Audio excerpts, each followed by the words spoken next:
દેવાધિદેવ શંકર, એ દેવાધિદેવ શું કામ કહીએ છીએ આપણે? શંકરને એટલા માટે દેવાધિદેવ કહીએ છીએ જે जिसका कोई नहीं होता उसका खुदा होता है। બિલકુલ। બીલીનું પત્ર, તમે જો તોરણ થાય આસોપાલવનું, આંબાના પાંદડા હોય એને તમે આપણે મૂકીએ છીએ કળશમાં, બધા જ પ્રીતિપાત્ર છે। ધતુરાનું ફૂલ અને બીલીપત્રના પાન એને કોઈ અડે નહીં। બિલકુલ સર। ધતુરો એ કોઈ ફૂલ નથી હોતું, ગુલાબ છે એ ફૂલ છે, મોગરો ફૂલ છે, ધતુરો અને બીલીપત્ર એ જંગલમાં થતું ઝાડવું હતું। કથા ભલે હોય કે એક શિકારી રાહ જોતો હરણાની ને એને ટાઈમ ન મળ્યો ને ટાઈમ પાસિંગ માટે એક એક પાંદડું આમ ખેરવતો ગયો ટાઈમ કાઢવા હાટું થઈને, હવે એ બીલીપત્ર હતું, શંકર નીચે લિંગ હતી, શંકરની માથે એ બીલીપત્ર ચડ્યા ને ટાઢક વળી એટલે એણે કીધું હવનું ભૂલું, તો ત્યારથી બીલીપત્રનો જીર્ણોદ્ધાર થયો। એટલે જંગલમાં ઉપેક્ષિત ઝાડવું હતું જેને કોઈ લે નહીં, એ બીલીપત્રને કોઈ ખાય નહીં, બકરા ઇત્યાદિ ગાય બકરા બીલીપત્ર ન ખાય, ખડ નથી, દેખાવે જ છે ખાલી। આપણા નખ જેવું, નખ આપણા છે નથી પખરા, તમે નખને કાપો તો લોહી નહીં નીકળે, બિલકુલ।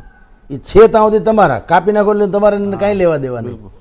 બીલીપત્ર એવું હતું, તો એ ઉપેક્ષિત વૃક્ષ હતું એને અપેક્ષિત કરી દીધું પ્રભુ શ્રી મહાદેવ શંકર ભગવાને।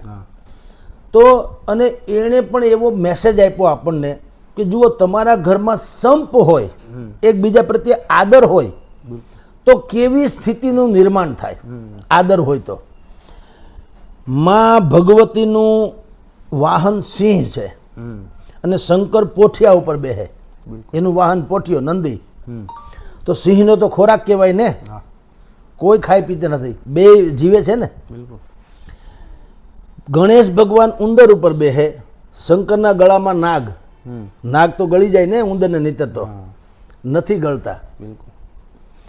મોરને ને નાગને પણ એવું છે, પણ એ કાર્તિક ભગવાન કાર્તિક એનું વાહન મોર, તોય તમે જુઓ કોઈ કુટુંબમાં ક્યાંય ડખો છે અને આખું કુટુંબ પૂજાય।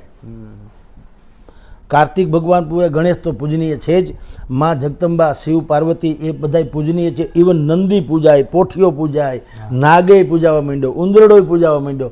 આ શું કામ પૂજાય ખબર?